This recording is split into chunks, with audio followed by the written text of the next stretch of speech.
Hey guys, welcome back to the Ground Up Show. My name is Matt Diavella and I'm your host. Today on the show, I've got Matt Nadu. He is a good friend. He is a filmmaker, actor, and producer. He's incredibly talented and he's got a lot of great stories to tell. I think you're gonna really like this episode. But first, before we get into that, a little bit of housekeeping. If you like this podcast and you liked Minimalism, a documentary about the important things, I've got something for you. I recently conducted interviews with the producers of Minimalism to give a detailed look at how we made the film. We cover all the twists, turns, and big breakthroughs, and there's an incredible amount of wisdom packed into these interviews. And I think they're going to help anybody who's really starting out on something new, somebody who wants to tackle a big project, or maybe somebody who just wants to get a better understanding of how this film came about and how we were able to put it all together. So those interviews are yours for free if you leave a review for the Ground Up Show on iTunes. Reviews help to get the word out for the show and help us to continue to do what we do here. So to get an immediate access to the interviews, take a screenshot of your review and send it to hello@mattdiavella.com. And now, without further ado, this is episode 24 with Matt Nadu.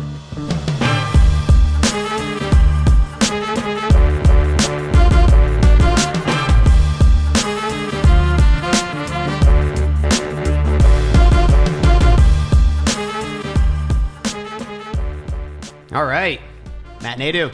How you doing, sir? What's going on, man? Nah, I'm good. I love that intro. It makes me feel like I'm like walking down the streets of Brooklyn or something. That's it. Just the theme music to your life. Yeah. Thanks for coming on the show. Thanks for having me, man. Welcome to LA. I know. I'm excited to be here. Dang, man. It's only been a couple weeks. I feel like I'm starting to settle in. Yeah. You've been here for a few months now. No, I got year. here like a little over a year ago. A year, yeah. and you're liking it. I'm like an old timer now. I remember when people were like, "Oh man, like 2 weeks. Look at you." Yeah. I feel like way more people move from the East Coast to the West Coast than vice versa. Yeah, I don't really know anyone from California that moved to the East Coast. I need to move to New York and just. Why would you? Besides Wawa. I mean, realistically, Wawa's great. Wawa's a religion it is. in the Philadelphia region. I got to be honest. It like every Sunday morning, it's packed. It's like before people go to church, they go to Wawa. Oh, wow. And then they go to church. So what's the whole Wawa experience for people who have no idea what Wawa is or have never been to a Wawa? Why is it so amazing? All right. So I didn't even know where the term Wawa came from, but I've been reading a lot of John Muir lately. Mm-hmm. If you don't know who John Muir is, look him up. He pretty much created the national park system, but he's a Cali guy, and he's talking about being in Alaska and finding these glaciers, and he keeps saying the word Wawa. Now, I don't know if it's like a term for a Native American tribe up there or whatever it is, but Wawa is basically like the mecca of gas and food and lottery tickets in Philadelphia. I don't know how they do it. It's the cheapest gas. They have free ATMs, and they have the best damn sandwiches. Dope sandwiches. Oh, my God. That's the thing. But it's like seasonal. Yeah.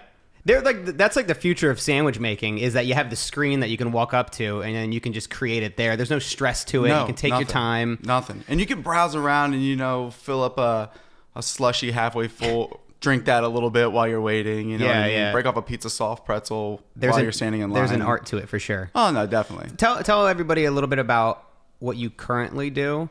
As a producer, actor, you're one that wears many hats. So kind of run us through where you spend most of your time right now. Yeah, so I'm one of those guys, I kind of get my hands in everything. And I guess we both went to Temple University. Right. I guess that was in there being in the media. They're like, oh man, like newspapers aren't going to be the thing anymore and TV and you got to learn. So I get my hands on a lot of stuff. I've been working on a lot of films. I have a film that's premiering on BET September 16th. It's called Secrets that I acted in. So that's coming out pretty soon and that's kind of cool. But I've been doing a lot of content creating lately. Mm-hmm.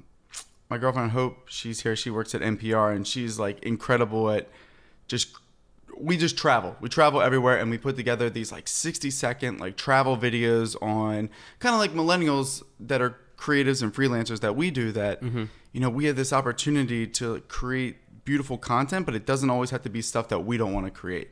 Like we have our clients, and we're like, you're doing industrials or whatever. Yeah. But we can also get out and make our own stuff. And the beauty with social media now is that you can become an influencer. Like you're an influencer, man. Like you're pushing this small time.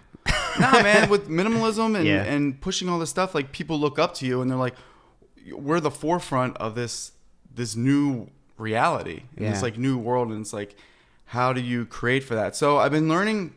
I was doing feature film production for a while, and it was just so overwhelming and it was so stressful. And there was a couple of projects I literally put 2 years into it, and all my connects and all my resources, and they just kind of fizzled out, or you know what I mean? It just takes one person to kind of jump ship and everything kind of rocks. So kind of like you, just creating your own content, and it doesn't have to be, it could be simple. Just go out, get a camera and just shoot. That's the difference, though, is that now, like you're saying with social media, everybody has access to these platforms. Everybody has access to YouTube and Twitter and whatnot. But it doesn't necessarily mean that you have the skills that are going to prop you up and that are going to get the message out there. You're somebody who has developed these skills over the years. You can shoot really beautiful video. So you going out there and telling a story, whether you're in Vietnam or you're up the coast in California, those stories, I feel like you can tell the story in a much richer way, and you can because it's a lot of these mediums are so visual, but also there's the storytelling element. So just because somebody has an iPhone doesn't mean, and they have access to Instagram, doesn't mean they're going to make something that's worth watching. Not necessarily, but the thing is, you can make something, and that's the first step. That's the thing, yeah. Because at one point, like, I'm an idiot in a lot of things. Like, I don't know what I'm doing, and I love to try to learn and see, what are you doing? What's my stuff look like compared to yours? And what are you doing that I like, and kind of pull a little bit from that. Yeah. And I think it's great to, have your own originality and to create your own thing. But everything that we do, we're stealing from somebody else, like our technique or whatever we're doing. Especially in the beginning, when you're first starting to learn a medium. I remember just watching my friends and people who I had been friends of friends with on Facebook and MySpace, and just seeing the work that they were putting out there. Oh, you're a MySpace guy. Yeah, a little bit. Once I went to college, that's when Facebook started to take over. But I was definitely on there, and definitely had filmmaker friends who were putting out videos. And whether it was just like a video of the person's backyard, and like they just colored it in a certain way, or they made a short film, a sketch comedy video, I would just get so inspired by that, and I would just copy it. Like, I'm just going to take that and do that same exact thing, and then put it out there. At that time, I feel like you can't do that once you get too far into it, but that's how you learn. Yeah. Well, even the phenomenon of Instagram, I remember thinking, like, what is this? I'm like, oh my gosh, you could put these filters and all this stuff, and it made everybody with an iPhone think that they were a professional photographer. Yeah. When did you first start getting into filmmaking and creative arts? Oh, man. So I went to Temple University, and I got my first job. I was actually one of the main people at Temple Association of Black Journalists. Now, I don't, if this is a video, I'm not black, but they had the most interactive club, and they were just doing so much thing. They had so many amazing alumni. I got in with that, and I set up our end of the year kind of get together. And Chris Blackman, who at the time was the news director of NBC in Philadelphia, was like, "Oh, you're Matt Nadu," and I'm like, "Yeah." And he's like, "You got a job after college?" I'm like, "No." He's like, "You got one at NBC." So I started out being a PA there, but it was kind of like what we're doing now. I was a production assistant, and all I wanted to do was sports. So I would get in at my shift was 4 to 11 a.m. On the morning desk, but I would get in super early, and I'd stay super late. I basically lived there, and I would just start writing columns and just start writing articles for them. And I realized social media was just coming out, so I could do all this stuff, and no one else there wanted to learn it. Everybody else was in their 30s and 40s, this social media stuff's gonna pass. So I was very blessed to be on the forefront of that. So I started creating there, and I didn't really want to work for the man, because you work for news, there's an agenda, and you know what they're pushing. So I did an interview. M. Night Shyamalan was doing The Last Airbender. I don't recommend seeing that movie, but he was doing it, and I was interviewing someone about it, and they're like, "Oh, you should go out for the casting." And I'm like, "Well, what is that?" They're like, "Oh, we're meeting up wherever in Philly." So it was up at the Tasty Cake Warehouse, up in the Northeast. I went in there, and actually this is kind of a funny story. So I get in there, and it was for martial artists. So I go in, and I went on YouTube, and I'm trying to learn jiu-jitsu moves the day before. You had never done any karate before this. I did when I was a fat kid. And I was really sweaty, and I couldn't even reach down and touch my kneecap. So my karate career was short-lived at 11 years old. But so I go there, and it's this huge warehouse, and everybody there's like a black belt. These guys are doing backflips and crazy stuff, and I'm wearing like Nike running shorts and like a shirt that like I made a cut off because I like ripped it with my teeth earlier that morning. Yeah. So I get in there and I'm sitting, and I'm like, maybe acting isn't for me. Maybe I should just stick to sports. And there's a kid next to me, and he's leaned over, and he puts this headband on, like his Karate Kid headband, pulls it, and he sits up, and the kid has Down syndrome, and he is like so amped up for this audition. And I look at him, and I just got off the phone with my mom saying, yeah, I'm going to bail. And I'm like, look how amped up this kid is. Like, zero cares in the world. I'm like, if this kid goes in and I don't have the balls to go in, like, I got to reevaluate everything I'm doing. So like, I went in and I got like background stuff, but I kept trying to go in front of the camera. So I was like a DP's worst nightmare. Mm-hmm. So as like the principals were doing the thing, I kept trying to slide in. So the one day they're like, you're in too many shots. What's your name? We're going to bump you up. So I got like this bump and ended up joining the union and made a decent amount of money off it. So that's kind of how my acting career started by default. And what made you decide to go to that audition? What attracted you to it? Well, I don't really know. I guess it was the allure of what we do, you know, being in film, and there's this big movie coming in, and M. Night Shyamalan's from Philly, and he's done all this stuff and these fantastic movies. And I just kind of wanted to be a part of it. And then I realized it was more than just, hanging out at Crafty all day, eating as much food as I possibly could because it was free. Was it hard work to be, I mean, you were an extra bumped up to... It was like an extra. It was, we had to learn a lot of like karate routines and do all this stuff. But honestly, I just went, we would go, still was working at NBC. So our call time was like 6 a.m. every day. But I worked at NBC till 11 a.m. So I would come in like 5 hours late. The PA would just still mark me on time. But that got me into other stuff. And then I started auditioning. I learned a lot of stuff from a lot of the actors that were actually principals there. So then I got in good with Diane Heary, who runs casting out of Philadelphia. And, and then eventually, you start auditioning for bigger and better things and taking it seriously and seeing this is something that I actually want to do. That you have, there's a potential there. You could somehow work your way up. Because I feel like that's all you need is just a little bit of a taste. Yeah. To realize that there's potential here. Yeah. And a lot of it's connections. Like I was very blessed to meet people that were like, hey, I'll set you up with my agent or recommend me to talk to different people. And I got very blessed to get in because a lot of this industry, even recommendations on stuff, it's just like who you know. Yeah. And sometimes you have friends that are fantastic, but their workload's too big. And they know that you do quality work, so like, hey, could you do this for me? Yeah, what was that balance there? Because there's an aspect of knowing the right people, but if you're not good, then it doesn't matter who you know. Yeah, well, that comes out too. Yeah. You can only bullshit so much. Sure. So where do you go after that? You finish up the M. Night Shyamalan. So I did that, and then I auditioned for random stuff. I've had a lot of success in commercial, like print and commercials and stuff. So that's been fun to me a lot. But I moved up to New York to try to get into the big stuff. And I was doing stunts and stand-in for this show. This is like a couple years later. Stunts and stand-in for a show called Power, which is on Encore right now. It's like 50 Cent show. So I got on that, and I met so many people. And it was funny because I'm doing like stand-in work, but I'm auditioning for like the same type of shows. But like in between stand-in, we'd have lunch, and we were shooting at the Navy Yard up in Brooklyn, and I'd quick jump on the train and head into Manhattan and go to an audition real quick and then jet back. Wow.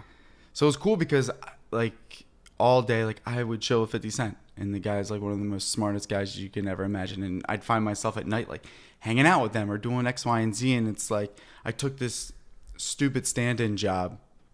But instead of just going there and just running through the motions, I learned. And like as a stand-in, you have the DP there, you have the director, you have everybody there, and they're all talking about the scenes. And I could see how everything kind of works. And that's kind of how I started shifting into producing. But right, and for people who don't know what a stand-in is, it's you're there on set. You look like or have the same skin tone of somebody who's going to be in your position. And you basically have to have a face. That's your big qualification. That's it. So, but like you said, this is a job that most people would just kind of go in, be like, oh, this is cool, take the money and leave. But to be able to, you're in a position that most people aren't. So you can kind of leverage that to make connections and to somehow meet a person or two that might be able to help you. And I got a lot of jobs off that. And believe it or not, a lot of the producers are out in LA now.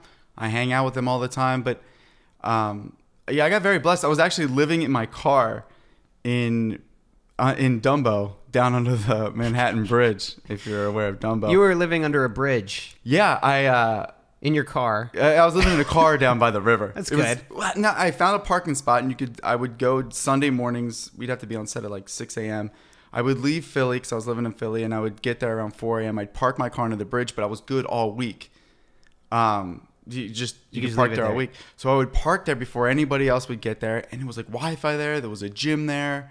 So I'd be on set for like 16 hours, walk to my car, beautiful, like the bridge was there, everything was great, free Wi-Fi, hit the gym.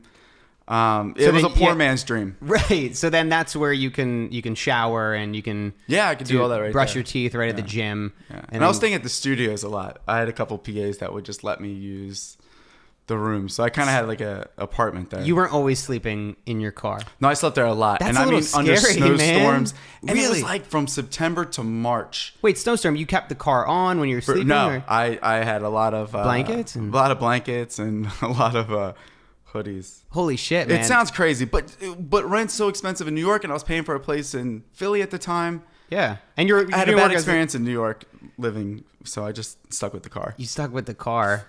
I mean, actually, I just found out about this. There was a story about this guy that was literally sleeping under the bridge. He created a loft that was built into the bridge. Genius. And he lived there for like a year or Is that two. on Airbnb? Because I feel like you could rent, yeah. You could rent that out. It's probably still $1,000 a month, Yeah. even if it's living under the bridge.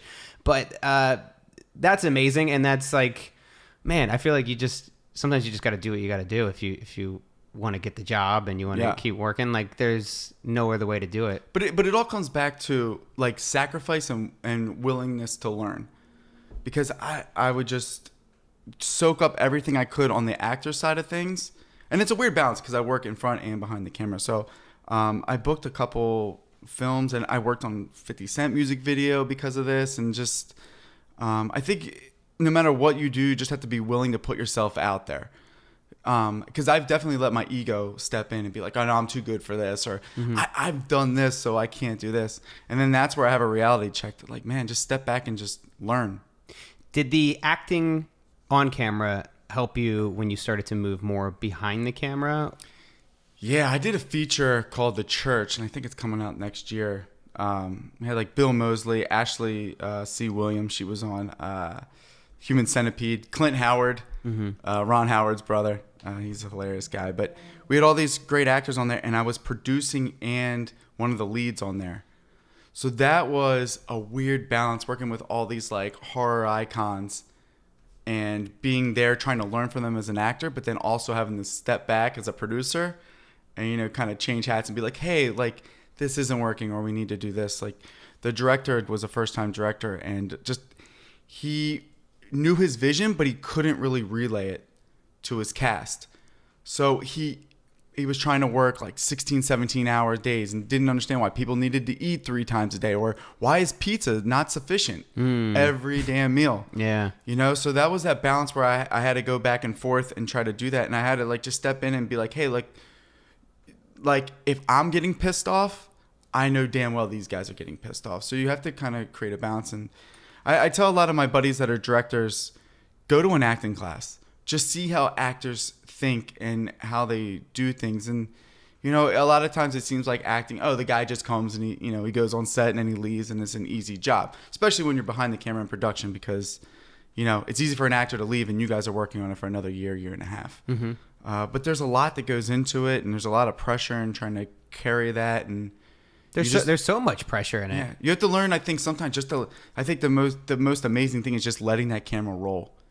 Mm-hmm. You know what I mean? And like picking up those moments where like an actor, you know, has to find his rhythm and you know, find his character, find himself. I find that with documentary work, and that's advice I would give to anybody who's starting to get into doc stuff and doing any kind of interview, is just start recording early on. Before the person sits down in the chair, hit record, because it's not going to take up any extra digital media. I mean, even if you're shooting on a red, you can spare a couple minutes here and there. And but because you get these moments when that person sits down in the chair and then they start to have this natural conversation with the interviewer, and you can get something there that is what everybody is looking for out of a documentary, which is like realness and authenticity. And even those words are thrown around so flippantly now. it's once somebody knows that they're being interviewed, there's kind of for some people, there's a switch. Absolutely. They click and then they feel like everything they need to say needs to be perfect, needs to be phrased in the right way. But it's like, there's a place for that when you're doing the industrial videos, the corporate videos, and all you want is a 30-second soundbite. But there is an element to it when you're doing doc stuff and you really want to know who the person is. You want them to feel comfortable and you want to be able to get those moments across. But I think that plays on the director a lot to create this world that I can be comfortable. Because if you have a director and if you're not clicking with them and the director doesn't know how to finesse his actors or whoever's on camera, it's not going to be authentic. Right. When did you decide to stop living under a bridge and then upgrade? I mean, you had an apartment, so it's not totally fair to say that you were strictly living under a bridge. No, I mean, it was Monday through Saturday morning at 3 a.m. It was fair to say that you were living under a bridge for quite a while. I was definitely hardcore living under a bridge. Like, hey, come on over. We'll sit in my car and talk about minimalism.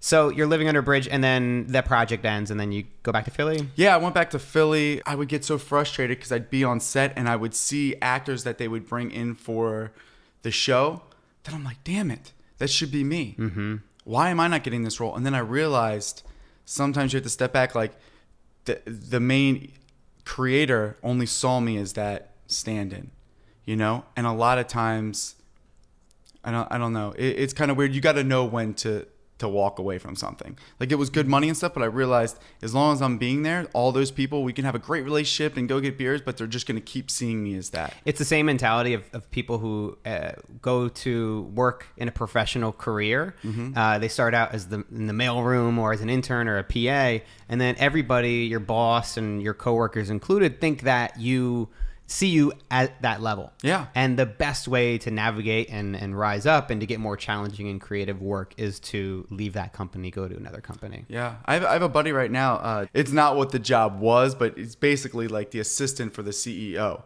Mm-hmm. But he has so many good ideas and the kid's so smart, but everybody in the company, even though he knows, like, he's been promised a good job after this first initial year of being an assistant, they're all like, just leave, because that CEO doesn't take you seriously. And I guess that there's a guy that he works with, like, you got to know when to walk away and to just take everything that you've learned from that and then move on, like you said, to another company where you're valued and people don't see you in that light. Mm-hmm.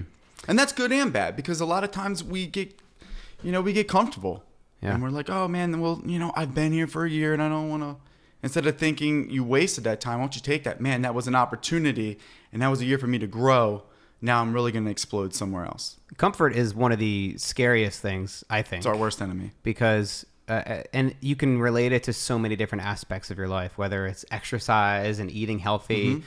We get so comfortable in the patterns and the routines that we get into, especially when it comes to creative work and professional freelance work. If you're not challenging yourself, if you're not pushing yourself out of your comfort zone, it's said very often, but I feel like it bears repeating as much as possible, that you need to do shit that you're uncomfortable doing. And it's ironic because being comfortable, you think, oh, this works for me.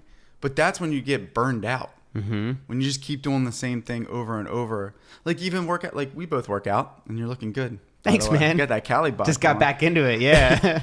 But it's like you keep doing the same workout. At some point, your muscles are gonna, or your body's gonna be like, yeah, we know this. You got to switch things up. And when did you start getting into fitness and exercising? You said you grew up as a fat kid. Yeah, I was a fat kid. Okay, so 7th grade, I had this big crush on this girl, Tony Ann. Who I eventually ended up dating. Nice. You did it. I did it. It's all downhill since 9th grade. No, but we were in 7th grade and I was walking. She was walking in front of me and it was like, the doors when you're in school, it's like a wood door, but then there's like the glass that goes around like your door or whatever, the classroom door. So she's walking and I'm looking at her chest through the reflection. Like, as she's walking towards the door, I could see this good reflection. The light was perfect. And I'm like, bingo, right? She makes a left turn, and now I see my own reflection, and I realize, damn, my chest is bigger than hers. Oh, shit. Like, that's like legit. A real moment. I sat down at my desk, and I looked around. I was, like, so conscious of myself, and I'm like, shit. Like, man, I'm always just going to be that, like, oh, Matt's just a friend guy. Like, everybody else is French kissing. I don't even know what this shit is. So, yeah, it was, like, summer going into like, 8th or 9th grade. My parents have this... big garage, and upstairs it's like 100 degrees year round, And I would throw on sweatshirts and hoodies and just sit on this exercise bike and just go to town. And that whole summer, all I ate was tuna in a can, eggs, bananas, and string cheese. And my kind of guilty pleasure was Chex Mix. But I didn't eat the pretzels. I just ate everything else. I feel like pretzels would be like the only thing that's the healthiest thing out of Maybe, Chex Mix. but that was my guilt day. But ever since then, I don't know. I kind of look at it like I've been getting into a lot of like meditation and yoga, and not because I moved out to California, but just getting your mind. I'm pretty religious / spiritual guy, so I think you have to kind of have everything in line, because if you don't have balance in your life, in everything that you do, you're not going to be your best person. Like I used to sports write too, so I used to sports write for the Flyers, and I would be up in the booth and I would see these guys, and there's all this candy and all this food, and they would just eat this constantly. And I'm like, man, these guys are like 40 and could barely walk up these steps. They're like 50, 60 pounds overweight. And I'm like, man, their only happy time was sitting in that booth and writing. The rest of their life was falling apart. And then I realized you kind of have to have a balance on everything, because if you're healthy, you feel good, then it's like you can go out and your work reflects that. Every aspect of your life kind of reflects that. So I think it's not so much working out. Like for me, it's a healthy balance of diet. Like if I can't pronounce something in food, I don't eat it. Mm-hmm. Once you change one aspect of your life, start meditating, start exercising, it tends to tip the scale in a lot of other areas of your life. Whenever I start going to the gym, I subsequently start eating better, just because I feel better after a workout. I want to, have my protein shake or have my smoothie, and then it starts to shift different aspects of my life. And then once I start eating better, I'm like, I should start meditating a little bit and bring that into my life. So sometimes all it takes is just to make one change in your life, and then the rest will follow along. Yeah. Since I moved out to California a little over a year ago, my life has just been one big experiment. And I think with a lot of that, I've been trying to focus on gratitude a lot. So, like being here, this is so awesome. Like I've done podcasts, like recorded them, but never been on one. And this is cool. Like we do this thing every morning where we're like, oh, what are you praying about? What are you grateful for? What are you like worried about? Whatever. And this was like my thing for today. Like this is what I'm most excited about. Like getting on this podcast, being creative, sitting with a creative person that gets how all this is. And I think in our industry, it's temporary fulfilling. Right? Like you did minimalism, or we did design disruptors together, and it's like right when it's finished at that moment, you're like, oh man, but then it's like, what's next?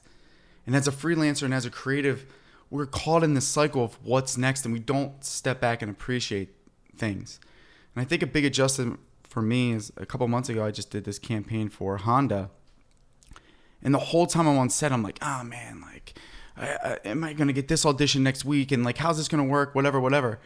And then as we're filming, I like look, and there was this tour bus of like, I guess they were like Chinese tourists, and they're all taking pictures as we're shooting like downtown. Like we're like, I'm, not to be confused with Ryan Reynolds, but like I'm Ryan Reynolds. You know? And I sat back and I'm like, wow, like I remember when I was that guy standing there thinking, man, I wish that was me living in LA and doing commercials and doing this stuff. And I'm like, now I'm here and I don't appreciate it. Like how much of an asshole am I? And like I sat back and I'm like, man, there's a guy literally making ribs exactly how I want them on set. And I'm totally taking that for granted. So I've been trying to live life just taking everything in stride and just appreciating everything. And quality of life has totally changed. Like I'm not worried, I'm not stressed about things, and I've been booking so much more. It was like the minute that I was like, well, who gives a shit? Like I don't give a fuck anymore about like acting and killing myself and stressing. That's when everything kind of opened Isn't up. it funny how that works? Absolutely. It's so Crazy. bizarre. And we were just talking about this before the podcast started, is like, I think you were talking about emails that you sent to directors or producers that you really liked, and then you look back and you're like, cringe. You're like, shit, I was so eager, and I was just clearly trying to get something out of that. It was me. Yeah, that's it. Not how can I learn? That's really difficult to do as somebody that's very young, and a lot of people are going to make those mistakes naturally. I've sent so many emails to people where that I've since met. Like there's been people that really inspired me, and in doing minimalism, I was able to go out and interview with all these people whose blogs I read and articles who'd really helped me, books who'd helped me to change my perspective on life and where my priorities were. And then I look back and I see that I had emailed them, a couple years before the doc started. And I'm like cringing. I'm like, I clearly was trying to get something from them or was like, hey, like I would love to make a video with you. And, innocent, but still at the same time, it's like you think about these people that get so many emails and it's, I think sometimes we don't realize how selfish we can be when we're that young. Yeah, but like you said, absolutely. that kind of want, when you're like, me, all I want is something out of this interaction, you're never going to get what you want. No, you won't. That selfish mentality usually doesn't lead to any kind of fulfillment. But then once you are comfortable and happy, it's a catch-22, then things start to come naturally to you. And I think people see that. Yeah. Like for you and I, we met through a good buddy of ours, Chris Newhart. Mm-hmm. And so Matt was doing Design Disruptors, this documentary this project he was working on, and like last minute Chris is like, he was DP and he was like, hey, we need help on this shoot in New York that we're doing. So I jumped on it and I was looking at like minimalism and all the stuff you did, and I was like super intimidated. I was like, oh man, Matt's the shit. Like I gotta have my A game. And it was funny that how you initially see somebody, no matter who it is, like your mind creates this perception of who this person is and how you have to act. Yeah. And it's like now you're in LA and we were just down in Venice Beach at a coffee shop chilling, and it's like we've known each other forever. And it's like, oh yeah, I don't need to like act this way, or I don't need anything. You could just create a real relationship. Yeah. And if that turns into something, it does. If it doesn't, it just only builds your network that you can. Yeah, I like the fact that I can be like, hey, I got this buddy Matt Diavella. If you're looking for a director, if you're looking for something, we so do this. Like you see somebody's avatar, and then you just jump to all these conclusions because you look somebody that I know who acts like this, so therefore this is his personality. Mm-hmm. And then you meet them in person, it usually immediately wipes it out. It reminds me a lot of online dating. I did a lot of Tindering, a lot of OkCupiding when I was in New York. And it was, you would just make all these assumptions about somebody, both based upon their profile photos, as well as the kind of witty banter back and forth. 9 times out of 10, you meet them in real life and you're like, this is not really the person who I thought it was going to be. Those were just really generous angles. Yeah. The witty banter turned out not to translate in person. So the expectations are tough. Do you recycle your witty banter? 100%. Attaboy. I do. Yeah, man. Well, I read The Game. I'm sure. Did you read The Game? What's that? Neil Strauss. You don't know what the Game is? I didn't read it. Neil Strauss is amazing. So he's got a book called The Game. I was introduced to it in college. Like the Tinder game or what? No, this is mostly before online like Kurt dating. Douglas, The Game. This is like The Game, like players and pickup artists. So the whole community of pickup artists. No, I didn't read this. You never heard about this? Yeah, it's an amazing book. It's really good. I was naturally born with that script in my head. Yeah, yeah, exactly. That's not really fair because you kind of have a natural. Naturally are good with women. I feel like both my grandfathers were studs. So yeah, my grandpa was definitely a stud. Like I look at photos of him, I'm like, shit, his nickname used to be Hercules. And then I'm like, that's pretty boss. It's hard to live up to. Like he worked on the railroad. Yeah, that's when men were men. Yeah, it's totally different now. Coal mines, railroad. Everybody's in the military. Yeah, my dad can fix, take a car apart, put it back together. He knows how to. He did the electric on our house, built our house from scratch. Dad. And man, I want to get into that, and I want to start kind of tracing my roots back. We're both manual labor disappointments. Yeah, we really are. And you know what? There's some good in that, I think. Mm-hmm. But being self-reliant is something that I aspire to achieve in those realms of my life.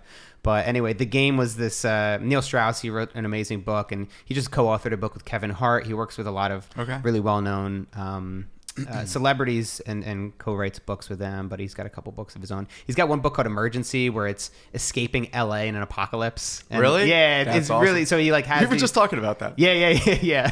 And then so he's a really interesting guy. So he wrote this book called The Game, and it was his basically telling his story of being this 40 to 50-year-old middle-aged man who wasn't good with women, never was good with women, hooked up with maybe a few girls, but never had many serious relationships, and then found out about this underground society of pickup artists and starts to learn all these Are they out of New York?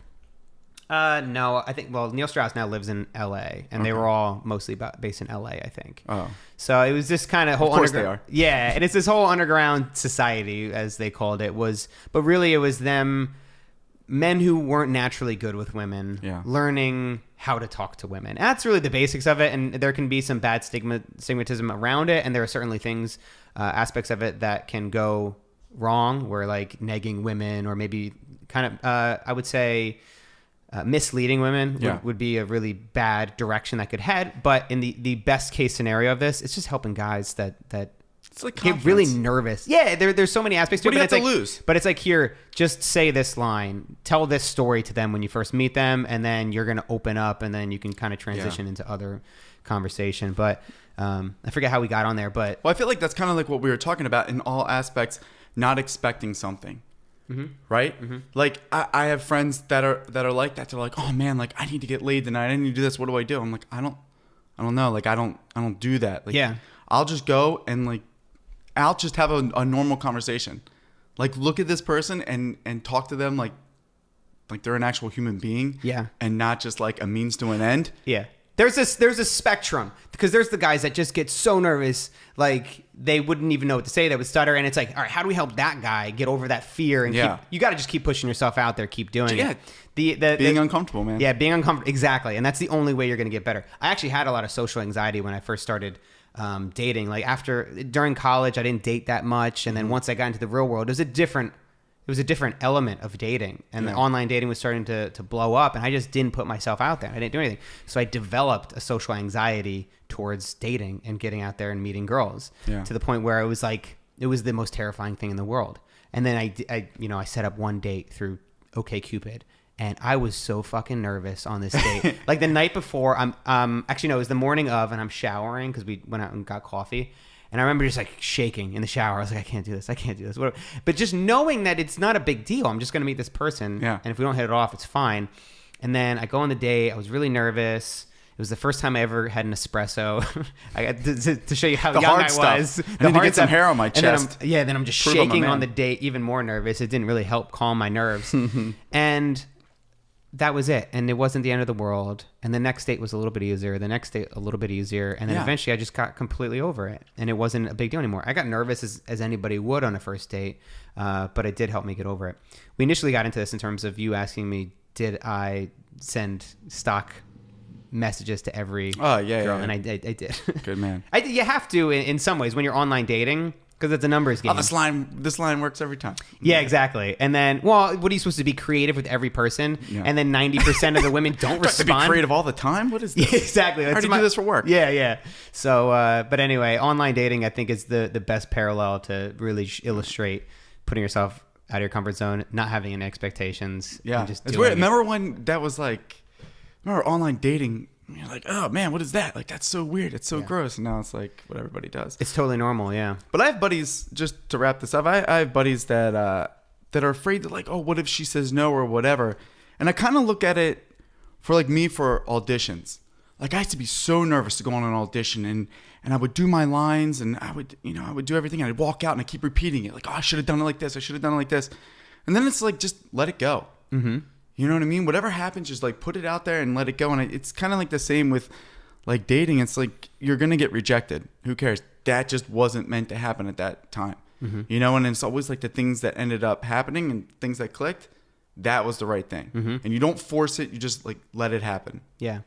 You just have to be willing to look like an idiot. Man, I get rejected all like for acting, man. I get rejected all the time. Like if you book 1 in 10, you're a boss. Yeah. What's the absolute worst case scenario of you being so courageous that you're willing to go after your dreams? Yeah. It's like that to me is like attempting that and failing and just being maybe back where you started, maybe a little bit in debt isn't as bad. I mean, that's you have to pursue that. Did that have an influence on you coming out here?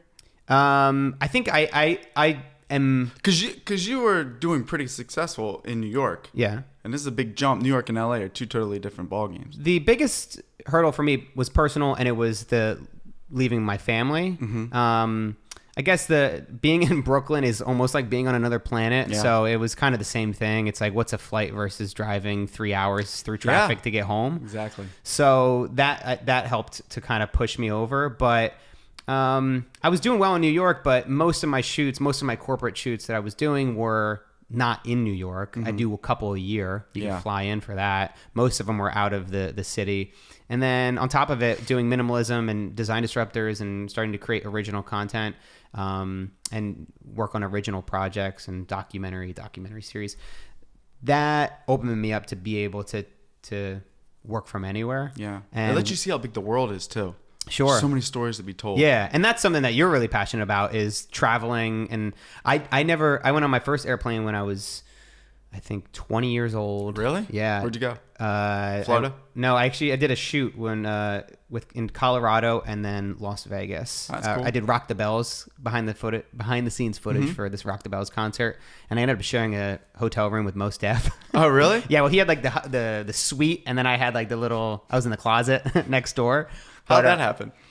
This guy that I had worked with was really good friends with him, and he's the one that brought me along for this shoot. He was an early mentor of mine, and then he was friends with Mos Def, so then we ended up going to Denny's together. And Yeah, of course, because that's where Mos Def hangs out. Yeah, exactly. It was a wild experience and really a learning experience for me. First time flying. I didn't go on another I never went on a personal trip until Costa Rica when like 4 years ago. And then Beautiful since then, down there. it's amazing. And since then, I'm like, I want to start traveling more. When did you the first time you left the country? First time I went to Niagara Falls when I was like 16. It doesn't count. Yeah, I know. You Because can we see stayed it on the from New York here. side. Yeah, it doesn't count. I would like You touch the saw water. it. I'm like, international water. No, the first time I went, my ex-girlfriend was Japanese. So on New Year's Day, 2007, I think, I was 20, 2006, I don't know, 2006 maybe. New Year's Day, I flew to Japan, spent like 3 weeks out there. Wow. And that was mind-blowing. And it's funny because I've been doing a lot of traveling in the last year, and a lot of what I'm trying to get out of it stems from that trip because I didn't appreciate it. Like they paid for me to fly like first class, and it was like I got super spoiled. And when I got there, it was like they were celebrating New Year's, and her grandmother made this like huge traditional like spread of all these amazing foods, and everything was fresh. And I was like, sushi. No Philly way. guys. I'm like, whatever. Oh, and I didn't eat it, and I didn't take advantage of it. And now I'm like, oh my God, like her dad. Now when I look back, her dad was like super hyped. So like everything that we were doing was like stuff that people there will never even be able to do. And I took it all for granted. Yeah. And I'm like, man, I really screwed that trip up. You got to eat the sea especially urchin. like cultural wise. Yeah. Like I didn't get stuff, so I was like real closed off. Like I was like, oh well, yeah, they're, whatever. Like they worship in temples up in mountains. That's weird. Yeah. And I was such an idiot. I didn't sit back and go, wow, look at the beauty of this. What's the history? Like, why are they doing what they're doing? I think that's part of traveling, though. Absolutely. Is in the beginning, for some people it may not click, and you may not really be able to get to fully experience it. And not every trip is created equal. It depends how old you are when you go. But I think the more and more you do it, the more comfortable you get at it, and the more you allow yourself to just relax and enjoy the experience and learn from other cultures. Yeah. And I think I was just in Iceland, which is incredible if you haven't been there. But it was weird because like when I think of Iceland, I don't really know what that thing. You think ice, although Mighty land. Ducks, they said, Iceland's everybody great and knows. Greenland's. Yeah. That's like literally how I know geography. Thanks, Mighty Emilio Ducks. Estevez. But with that, like went to Iceland and it was like a whole other world. It was green and it was flowers and it was like 70 degrees and black sand beaches and icebergs there and glaciers on top of mountains and wild horses and sheep and the best fresh food. And it's funny because when you travel, it's like, how do I explain it? It's like my perception of Iceland was this little landmass on a map, right? But now my story of my life gets bigger because now I can talk about Iceland and it's like my whole perception. It's like, now it's like this whole world that like I can't wait to get back to, and you have your perception. Like I was also just in the Philippines and like I thought of the Philippines as just these beautiful beaches and like hot girls and this is what it was. But when you get there, you see their people and societies that are going through the same things like that we are. It's kind of like, I guess, how people see America, like everything's perfect here. But here we're like, oh, there's so much wrong and like it's the downfall of our country. Yeah. It's just like your perception of. You base everything off of what you know. So you've been to actually 43, or is it 43 of the 50 states or 47? I've been to all of them. Been to all of them. I haven't been to the Pacific Northwest until a couple of weeks ago. I was at Mount Rainier, and I love Seattle. Mount Rainier, beautiful. It's gorgeous.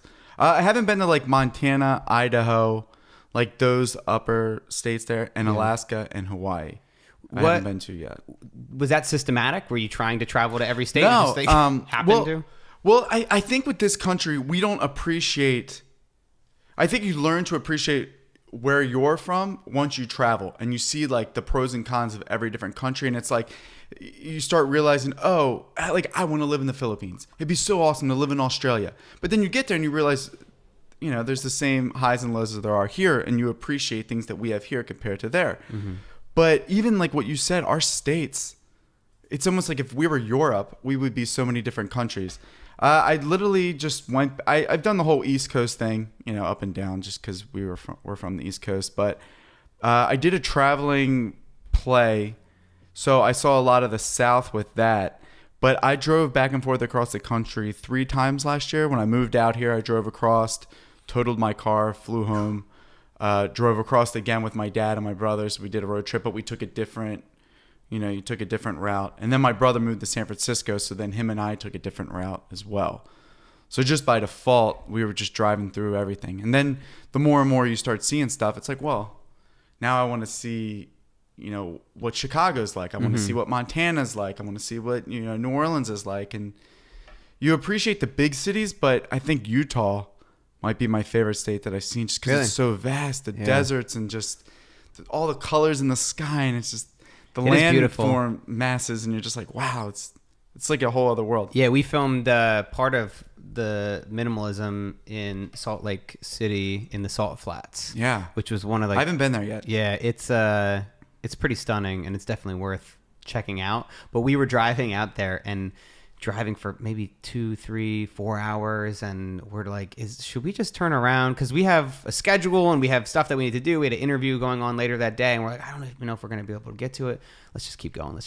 Yeah. And eventually it's just like in this wide expanse of white salt for fields for as far as you can see, and ended up being, I think, one of the most beautiful scenes of the film, where Josh reads and tells the story of his mother dying and his marriage ending and how he discovered minimalism.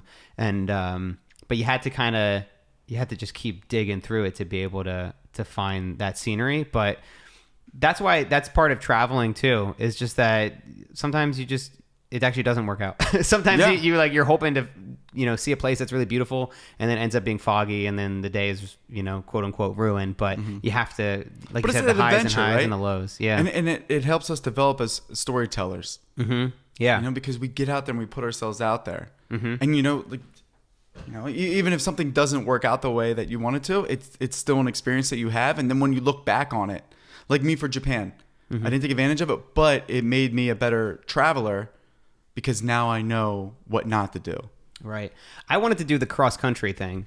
Have you done it yet? No, and I wanted to do it moving over here to LA, but then our timeline just shifted so much that Natalie had to get her visa, and there was only a 2-week window, so we just had to fly, and we shipped everything. We had a company ship it over. But you did the drive over here. Yeah, I drove. And you didn't have a apartment ready, nothing. You just took the trip. No, yeah, it was funny. It was last year. I was going through like some personal stuff, and I had to get out of Philly. And literally in a 2 days time, I sold my car. I got a new car that was a little bit more reliable. I was living with my ex at the time, and it was like one of those weird situations where you break up, but you're still in a lease together. Oh man! And it was brutal. So one day I'm like, what am I doing? Like, I've always wanted to go to LA, and I always get into relationships and I end up staying, and I stay comfortable. Like, oh, I got this work in Philly. Like, oh, I got this. Mm-hmm. I'm like, what am I doing, man? Like, I always said I wasn't going to be that guy that grows up and like, oh, I should have done this. And I was like, I should have been in LA years ago.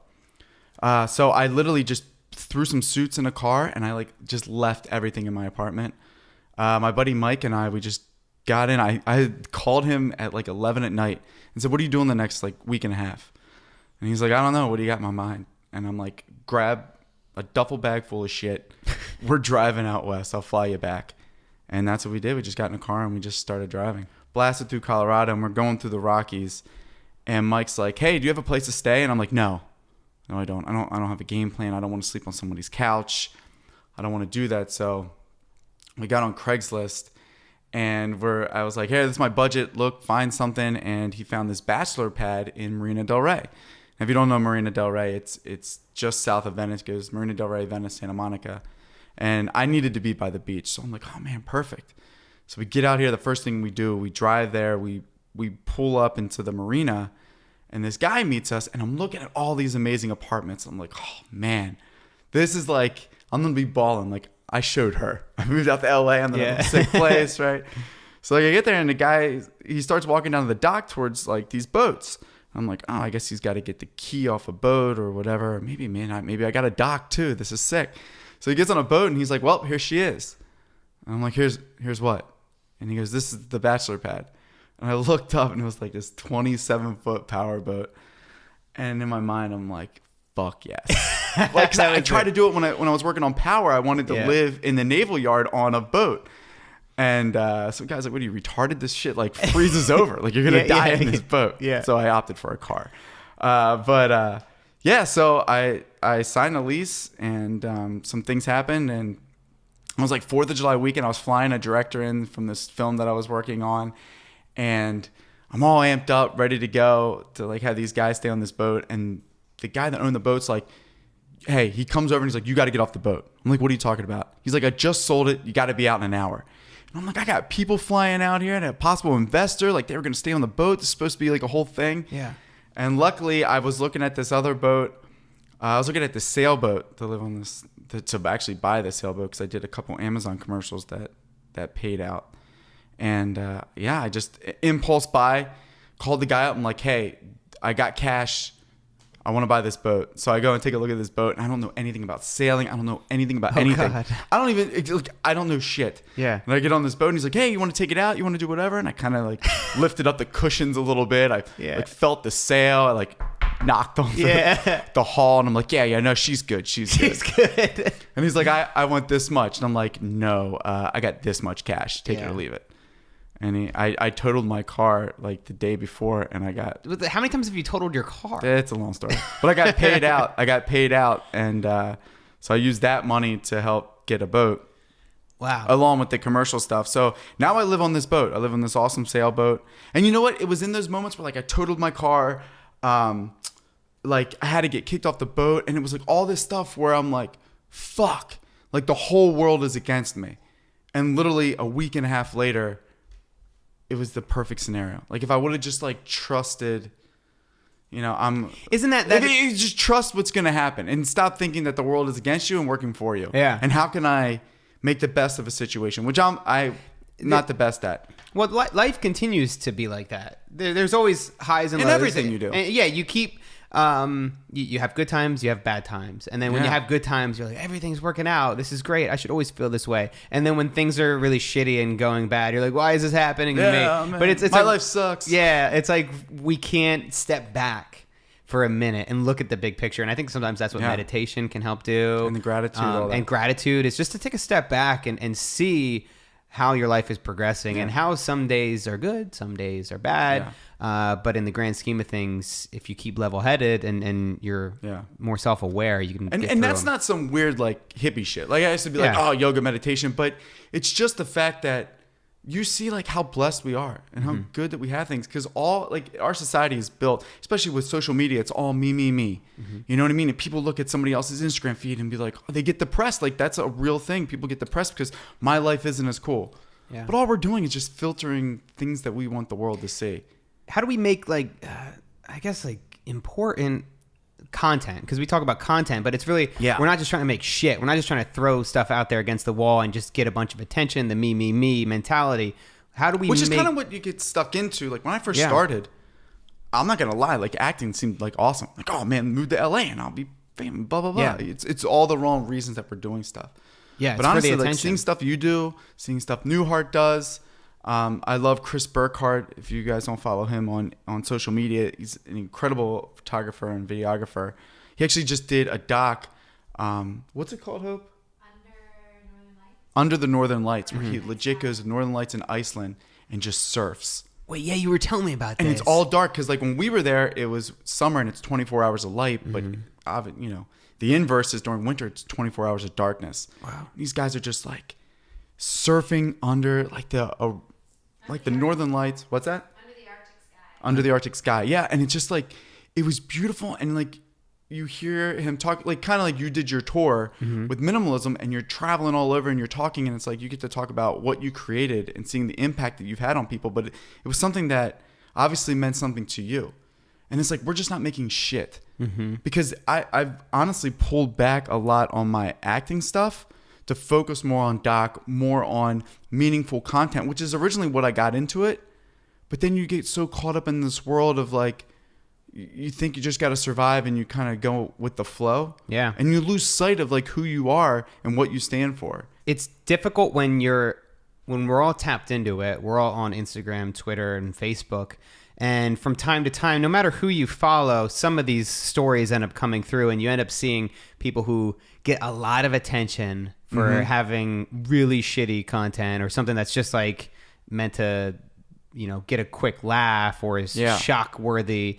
There's you see them getting that kind of engagement and getting that kind of attention, and there's a part of you that's like, maybe I should just like do some shit like that. Yeah. Like maybe if I just did that, then I get a lot of attention, then I can start making meaningful stuff.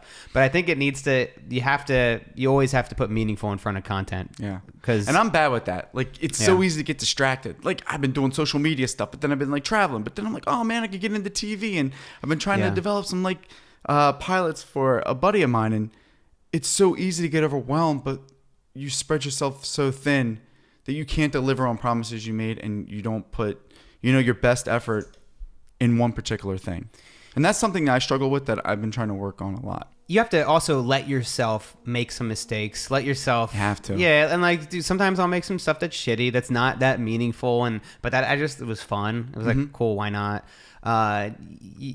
Life is a balance. When you're exercising and working out all the time, you might travel and have a week where you fall out of your workout routine. Yeah. That's the same thing with making great stuff. Yeah. Is that sometimes you'll fall out of it and you'll make shitty stuff. Yeah, but I think that's also like a discipline. Like, my big thing is when I travel, I have a lot of buddies that travel and they do like sales or whatever, and their mind's not right, or their health is kind of off, and you got to create a balance. Like, I want to go out and eat a steak dinner every night if a client's treating you, but sometimes you have to step back and be like, like, where's my discipline? Where's my self-control? With a lot of things. And that's like that's sex, that's drinking, that's anything. Where's your self-control? And like, where do you find a balance? Because, even if you're traveling and you can't work out, you can do an early morning run somewhere. You could just do push-ups. You could do whatever. Just watch what you eat. Don't eat a lot of bullshit. Don't drink every night. Do you know Jocko Willink? Oh yeah. He's awesome. Yeah. He's amazing. So that reminded me, he's got this,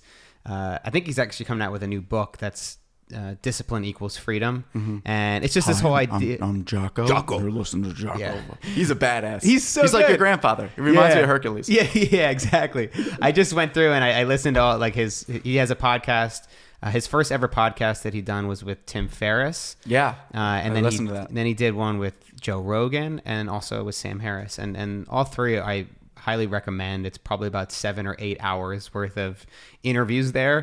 But he's super inspirational guy. And I was joking with Natalie because I wake up pretty early. He's got this philosophy, discipline equals freedom, where you have to have the discipline. It's a little bit counterintuitive, but if you have the discipline to stick to a schedule, to wake up early, it's going to give you more freedom, because then you have the freedom to, if you work out in the morning and you get all the work done you need to by 11, 12 p.m., then you have the freedom to do what you want. Yeah. Afterwards. And you feel productive early in the morning. So he's got this thing where he's like, I got to wake up before the enemy. Yeah, wake up at 4:30. That's pretty good. He's like, I think about the enemy. Everything's the enemy. Yeah, with an AK-47 in one hand and a grenade in the other. I just heard that. So then I told Natalie, I was like, I gotta wake up before the enemy, because she's like, why are you waking up at 5:30? I was like, I gotta wake up before the enemy. She's like, am I the enemy? She said that. Yeah. There was like a brief pause. She was like, wait a minute, am I the enemy? And then I have this collage in my closet where it's just like Natalie, enemy. But no, it's I think that's a great mentality. He talks also about extreme ownership. Yeah. Just own up. Take responsibility for everything. Great leaders take responsibility. They don't push blame onto people, especially if they're below them. It's easy to make excuses nowadays. It's so easy. Oh my God, that's all people do, I think. It's just make excuses. I find myself doing that. I do it too. And then you just have to catch yourself and realize that's the thing that's so hard, is that we make a lot of excuses and we have a lot of self-limiting beliefs. Oh, absolutely. About, well, I can't do this because I'm this old. When did that happen? I feel like it's like in the last like couple generations that we've been doing it. Because I feel like my dad was a badass. My grandfather was a badass. Like our ancestors totally uprooted everything that they had and moved to America and did all this stuff. And like we moved to LA, and it's like, oh my God, that's so amazing. You moved to LA. It's like, what? I think I tend to agree with you, but I think that's probably like we have a bias towards being nostalgic about past generations, about how great they are. So that might be an element in that. Yeah. And I'm sure that they had their doubts as well. Oh, but, But you have to, I think, what do you do when you have self-doubt or self-limiting beliefs? Now, I get it a lot because not just our industry, but I think about like my brother. Today's his birthday. Happy birthday, Andrew. Happy birthday, Andrew. He just had twins last week. Wow. And he has 4 kids now. He's just turned 31. He has 4 kids. Just redid his beautiful house. And I look and I'm like, man, like he has a family, he has kids, he has a home, and we're like the same age. And it's like kind of like, what do I have to show for it? You know, and then I look at my dad, and my dad did the same thing, his own company. Like my brother's right on par with my dad, and my dad's like my hero, my role model, Frank Nadu. And I'm like, where do I measure up with that? But I feel like in our generation, we're trying to measure up like, how do I compare to this person, this person, this person? Instead of going, you know what? This is my journey. Like, you're not living life unless you follow your own path. Mm-hmm. You know what I mean? You can be inspired by others, but ultimately you're the one that's writing it. You know, so I think for me, it's like, instead of looking at something like I'm failing at something, it's like, well, I learned from it, you know, and I did this and I did that. And it kind of comes back to like doing that stand-in work. At first it was like bullshit, and I like didn't want to admit I was standing. Like I did stunts a couple of times, but I would always just be like, oh, I just do stunts for them. Mm-hmm. But then I learned so much, and something that felt kind of degrading at first, and like, oh my God, what am I doing? Now it's like, man, if I didn't take that, I wouldn't be here. I wouldn't have met the people I did. I wouldn't have known New York. I wouldn't, you know what I mean? And I think I wouldn't even be here. Mm-hmm. I wouldn't even be sitting here if all that stuff didn't work. So when I have self-doubt, I just sit back and I think about, what am I good at? There's like the SWOT analysis that you can do. You can look that up, and it kind of measures your strengths and weaknesses. And a lot of times I have self-doubt. I can't do this, this, this, or this. And I think, well, what am I good at? And then what have I done recently that shows that? And then what can I do in the future that keeps pushing my strengths, but also how can I work on my weaknesses? Mm-hmm. And I think when it's just being aware of it, like you were saying before, like we do things, but then we catch ourselves. It's almost like meditation. Like I sit and meditate for 10 minutes. I'm thinking about everything I have to do. But like Tim Ferriss says, sometimes you get that 1 minute that you just don't think of anything. And like that's success, because you catch yourself. Yeah. Thinking about whatever. And I think it's just being aware of what you're doing. I think awareness and self-awareness is one of the most important things, at least you can do socially. Yeah. Because if you can be aware that if you're being a dick or if you're coming across as rude, then you can train yourself to pull back on it and to be a little bit nicer to people. But if you're not aware of the thoughts that you're having and how you're treating other people, and how other people are treating you, then you're never going to be able to correct that. That's huge. And that goes for anything, even like on set. Like if you like for you, if you're, you know, I feel like a lot when you pick your crew, does a lot of it have to do with like their skill, or does also like their personality play into it? Like how am I going to see myself working with this guy for several weeks or several months? Well, you think about how you first meet crew, and it's usually from a shoot, from a previous project that you worked on, or you get a recommendation from somebody.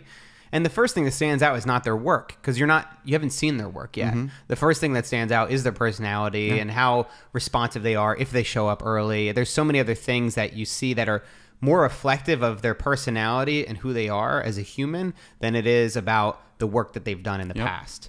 And I think that assessing their personality and how hard they work is more of a reflection about what they're going to do in the future than it is than what they've done in the past. So I think you're completely right. That's the mentality that I have is I want to work with people that are show up early, that are hardworking, and then you can genuinely have a good time with them, because these are your coworkers. Even if it's for a short period of time, these are the people you're going to be spending a lot of time with. Yeah, absolutely. So what are some of the Fixer was a pretty big short film that you did that you and Chris worked on together. It was pretty great. What would you rank that up as one of your favorite projects? Yeah, that was awesome. It sucked because I wanted to act in it, but I got in a car accident and I broke my legs and my arms, and it was all this stuff. So Wait, was this a separate one? R.I.P. Yeah, R.I.P. car that I was living in New York. Remind me never to be in a car with you. Yeah, no, I'm good now. Are you I'm now? good now. Yeah, it's been 1 year since I've been in an accident. Wow. But you live on a boat, so. Yeah, good God. Like, I can't believe that I actually have insurance for that. I haven't hit any. Well, I lie. We're not going to go there. You're going to get your boat But let's license. just say I navigate the marina fairly well. But with the fixer was awesome because like my legs are broken. I just got out of the hospital. I had all this stuff going on, but we already committed to this project. So it was kind of like a testament for me. It was easy to sit back and be like, oh shit, like I'm just going to sit here and just worry about stuff. But I wasn't like that. I was so excited about this project and I just wanted to get out there and make this. So Chris and I teamed up. Our DP, Matt Mahoney, he's incredible. Yeah, he's phenomenal, man. Yeah, Mahoney. I follow him on Instagram. I don't know how I got in touch with him, but he's a super talented dude. Yeah, so it was us three, and then Sean Costello was a guy I used to do a lot of production stuff with, and he actually acted in it. But we got together and we put this short. It was the Road Mike Film Fest. Yeah. And Newhart brought it up. I think him and Mahoney brought it up, and we literally in like 4 days. We set up this whole shoot. We shot this short. We pulled these amazing shots together and this amazing crew. And we ended up getting finalists, like top 3 in every major category in this film festival. And we didn't end up winning any, but we got runner-up, I think, in like 5 categories.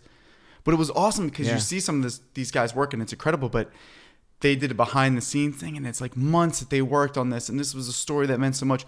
We literally wrote the script, shot, edited, did everything in 4 days. I love that. And it was incredible because it was like everybody had to be on their A game. Yeah. You know, it's like you didn't have time to blame somebody else for something or go, oh, this isn't working. We all just kind of stepped into everybody else's shoes and just saw what could happen. And instead of being this chaos, it was this beautiful wheel that never came off the track. I think it's a good example of constraints, and every project has constraints, whether it's budget or timing or whatever. Yeah. But that's like a really extreme constraint where you have 4 days to create a project from scratch. Yeah. And how do you pull it off? And it was throwing yourself into something. I think we think too much. Like producing, I didn't know what the hell producing is, and I didn't know really what to do, but it's like, oh, this has to get done. It's like common sense on a lot of things. Mm-hmm. Like something has to be done. How do I problem solve this? Mm-hmm. And do I know someone who can help? And can I do this? And then how do I help somebody else? I think a big thing in just being a human being is, where can you lend your skills or talents in places that might necessarily not be what you're assigned to? And I think that's how you learn. Yeah, a lot of things. It's like, oh, you're a DP, but also, now you're a gaffer and you're a grip, and you know what? Now you're sitting with the director and be like, hey, maybe this should be changed. And it's like you start learning so much. And that's gonna be what makes you valuable. It's gonna be more and more important as we progress and as technology becomes more accessible to everybody. And even today, we think it's like almost as if we've arrived, and now anybody can do anything. But I think it's getting easier and easier, and eventually iPhones are probably going to be able to shoot as good as these cameras that we have right here. Everybody's going to have access to it, but you have to be able to really diversify how good you are at all of these different tools to bring them together. But even going back to content creating, like if you have an iPhone, guys, if you're not in this world, just go shoot something. Like if you have an iPhone, because you're learning to be your own DP, your own director, you're editing it yourself, and you probably have your buddies in there, or you jump in and set it on a tripod, or put it up against a beer bottle and you go and do your thing, but you're learning how to do everything. And even though you think it's some amateur thing, like in the real world, multiple people are getting paid to do each one of those roles. Yeah. And if you can do all that, I mean, just it's so much more valuable. Do you listen to podcasts to get inspired, or do you listen to it before you need the inspiration just to keep you going? Like when do they come into play for you? So I was kind of into the podcast game late. But with that, like Tim Ferriss had like 300-400 episodes that I could sit and listen to.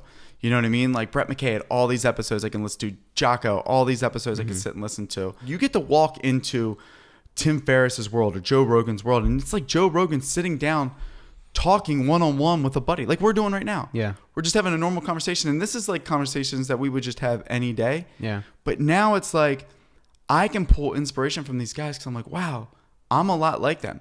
They have insecurities, and it's like, what do they do to make themselves better? What are their morning rituals? Maybe it works for me, maybe it doesn't. But I got into a lot of like meditation and a lot of journaling. And I love writing, but for me as a writer, the worst thing to do is to write. Like I get so distracted with all this other stuff, and I'm like, oh, well, I'll write then, but I should do this, this, this. And I don't know why, but it's something I love, and it's so hard for me to do. But once I start writing, then I'm gold. I think that's what's great about podcasts and long form conversation is that we've gotten a little bit desensitized to the 1 minute video clip, the 2 minute sound bite. Absolutely. And it's we want to feel like we're hearing a real conversation. And how do you actually get to understand somebody? The only way to do it is to talk to them. Yeah. And I think that's one of the great things about podcasting. And real quick, I remember seeing Tim Ferriss on like 2 hours and 20 minutes for a podcast. And the next thing I knew, it seemed like 5 minutes. I'm 4 podcasts later. Yeah. You know, when it goes by so quick, and it's just like... I've been devouring it. I've been getting heavily into podcasts and audiobooks.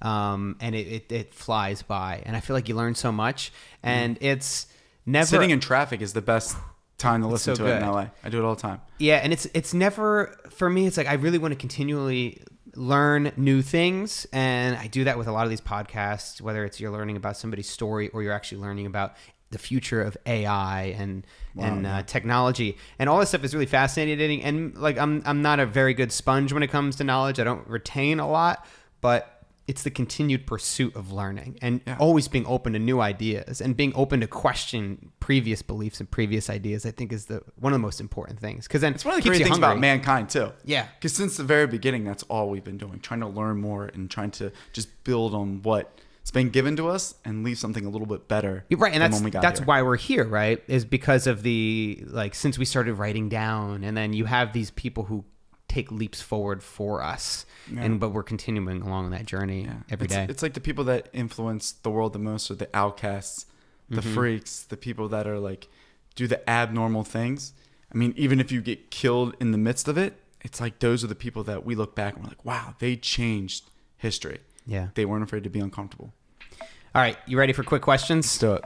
All right, quick questions, not quick answers unless you want to answer them quick. That's really up to you. But it is the one and only segment of the Ground Up Show where I get to ask you questions and then you answer them. It's kind of like the entire podcast, but in more condensed form.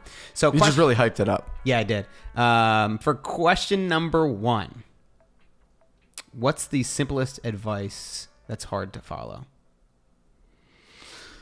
Man, my own advice: get comfortable being uncomfortable.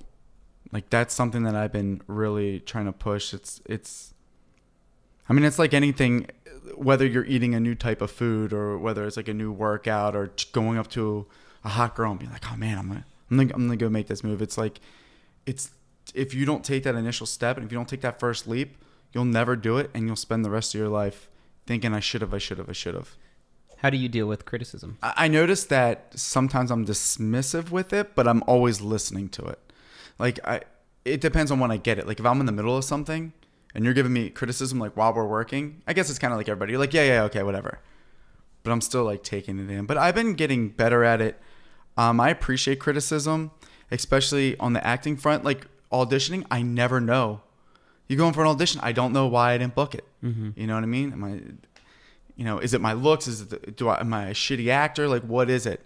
So when I can get feedback, I always appreciate that. And I think the thing is, you got to learn, like somebody wouldn't tell you something if it wasn't something that needed to be addressed. Mm-hmm. And a lot of times it's hard. Like when you got to tell somebody, hey, like you need to work on this, or this is something I noticed.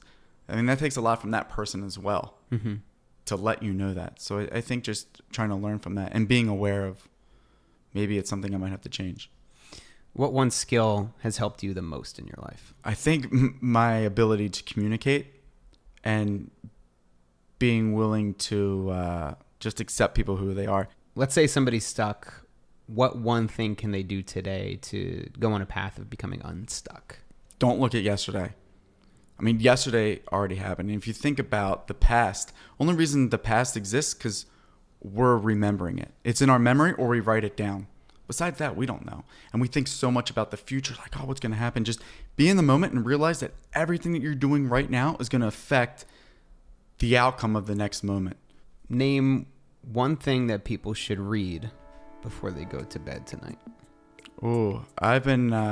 Or listen to. How about read or listen to? Because we can Okay. go audio. We can go. So I've been. What is it called? I forget. Ah, man. Shit, what did I just finish reading? I've been really reading a lot of. I know what you read. Which one? Steal Like an Artist? Was that it? Yeah. I saw you reading that at so the we can do coffee that. shop. I've been reading Steal Like an Artist, and that's just something that shows you that